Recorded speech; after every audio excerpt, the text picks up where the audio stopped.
নারী সংস্কার কমিশন কিন্তু একটা জিনিসের উপর খুব জোর দিয়েছে, সেটা হলো বিকেন্দ্রীকরণ।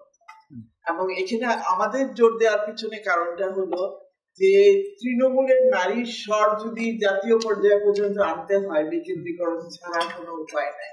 একমাত্র বিকেন্দ্রীকরণই সেই পরিসরটা তৈরি করতে পারে যে নারীর স্বরও এবং নারীর আকাঙ্ক্ষা, নারীর বঞ্চনার কথা, নারীর স্বপ্নের কথা যদি জনপরিসরে আনতে হয়, সেটা কিন্তু ওই বিকেন্দ্রীকরণের মধ্য দিয়েই সবচেয়ে বেশি সম্ভব। কারণ আমাদের যে রাজনৈতিক সংস্কৃতি, সেখানে এখনো নারীর স্বরকে প্রাধান্য দেওয়া হয় না, ফ্যাসিলিটেট করা হয় না, এবং নারীর অংশগ্রহণটা খুব একটা প্রতিনিধিত্বমূলক না। এবং আমরা আরেকটা বিষয় নিয়ে বলেছি, সেটা হলো আমরা কি ধরনের রাষ্ট্র চাই।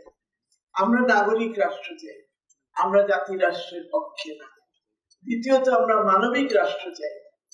মানবিক রাষ্ট্রের একটা প্রথম শর্তই হলো মৃত্যুদণ্ডের বিলুপ্তি, এবং সেটা আমরা পরিষ্কার ভাবে বলেছি। এটা নিয়ে অনেকে আমাদেরকে বলেছে সরাসরি বলতে যাচ্ছ কেন, কেউ তো বলে না। তো আজকে 2025, এখনো যদি সরাসরি বলতে না পারি তো কখন পারবো? আমরা মনে করি এটা এখন একটা ঐতিহাসিক সুযোগ অনেক ট্যাবু সাবজেক্টস নিয়ে কথা বলা, এবং সেটা বলেছি। আমরা যৌনকর্মীদের অধিকারের কথা বলেছি, কারণ যৌনকর্মীরা আমাদের বলেছে যে আমাদের স্বীকৃতি দরকার। কেন দরকার? পুলিশের হাতে রোজ মার খেতে চাই না। ভাসমান যৌনকর্মীরা বলে যে আমার কষ্টার্জিত টাকাটা কে নিয়ে যায়? পুলিশ নিয়ে যায়। আর যারা যৌনপল্লীতে থাকে তার টাকাটা কে নিয়ে যায়? তার কি বলে মানে ম্যাডাম বা যে মানে তাকে যে নিয়ন্ত্রণ করে, মাসি, সেই শব্দটাই খুঁজছিলাম, যে সে নিয়ে যায়। তো এই মানুষগুলোর সম্পর্কে কে বলবে? আমাদেরকে অনেক গালিগালাজ শুনতে হয়েছে এটার জন্য, যে সমালোচনা এক জিনিস আর গালিগালাজ আরেক জিনিস। আমরা যখন এইসব প্রস্তাব এনেছি টেবিলে, তখন কিন্তু আমরা জানি যে সমালোচনা হবে, আমরা সেটাকে স্বাগত জানিয়েছি।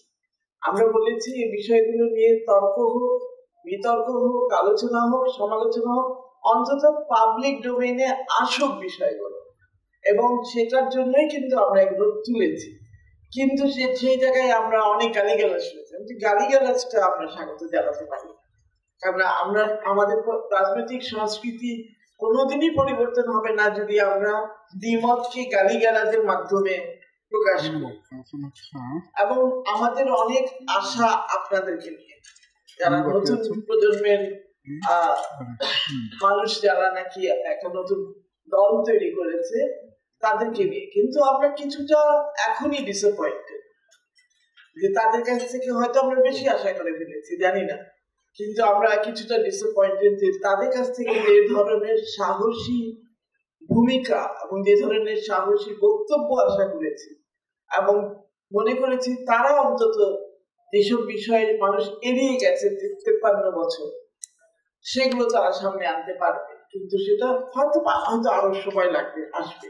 এত তাড়াতাড়ি ডিসঅ্যাপয়েন্টেড আমাদেরও হয়তো হওয়া উচিত, কিন্তু হয়েছে ডিসঅ্যাপয়েন্টেড।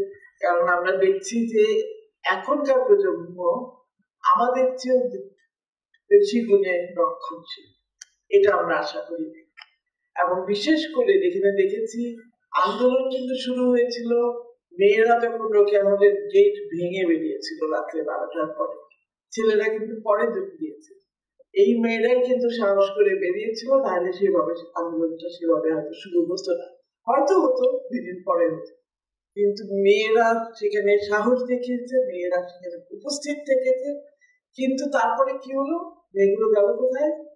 অদৃশ্য হয়ে গেল। তাদেরকে কোনো টেবিলে দেখা যাচ্ছে না, কোনো আলোচনা টেবিলে মেয়েদেরকে আমরা দেখতে পেলাম না। এটা নিয়ে মেয়েরাও ক্ষোভের থেকে একটা সেমিনারও করলো, গেল কোথায়?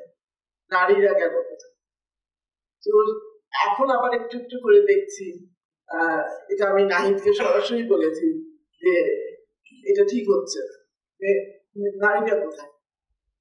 তোমাদের থেকে আমরা ভিন্ন আশা করি।